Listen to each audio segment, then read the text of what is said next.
अनंत चतुर्दशीला अनंतचा धागा हातात का बांधावा यामागील नेमकं रहस्य तरी काय आहे जाणून घेऊयात. श्री स्वामी समर्थ मित्रांनो, आज आपण एक अतिशय खास विषयावर बोलणार आहोत. तो म्हणजे अनंत चतुर्दशीचा दिवस आणि त्या दिवशी बांधला जाणारा अनंताचा धागा. आपल्याला सगळ्यांनाच माहिती असेल की गणेशोत्सवाचा शेवट हा अनंत चतुर्दशीला होतो. पण या दिवशी भगवान विष्णूंची पूजा करून हातात विशेष धागा का बांधतात याबद्दल बऱ्याच लोकांना नीट माहिती नसते. चला तर मग आज आपण हे सविस्तर जाणून घेऊया. अनंत चतुर्दशीच्या दिवशी भगवान विष्णूंची विशेष पूजा केली जाते. या दिवशी एक पवित्र धागा तयार केला जातो. त्याला अनंत रक्षा सूत्र असे म्हटलं जातं. हा धागा साधारणपणे केशरी किंवा पांढऱ्या रंगाच्या कापसाचा असतो आणि त्याला 14 गाठी मारलेल्या असतात. या 14 गाठींचं खूप महत्त्व आहे. या 14 गाठी म्हणजे आपल्या जीवनातील 14 प्रकारच्या अडचणी, संकट आणि त्रासांपासून संरक्षण करण्याचं प्रतीक मानलं जातं.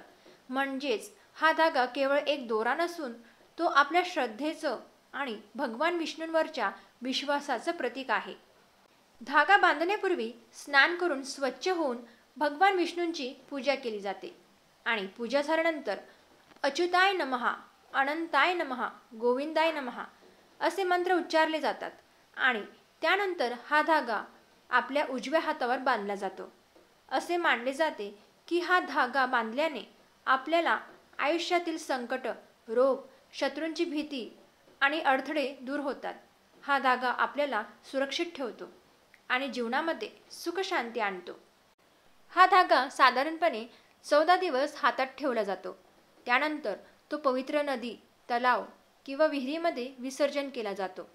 जर कोणाला 14 दिवस तो ठेवता आला नाही तर हा धागा वर्षभरही ठेवता येतो आणि पुढच्या अनंत चतुर्दशीला नव्याने धागा बांधून जुना धागा हा विसर्जन करता येतो.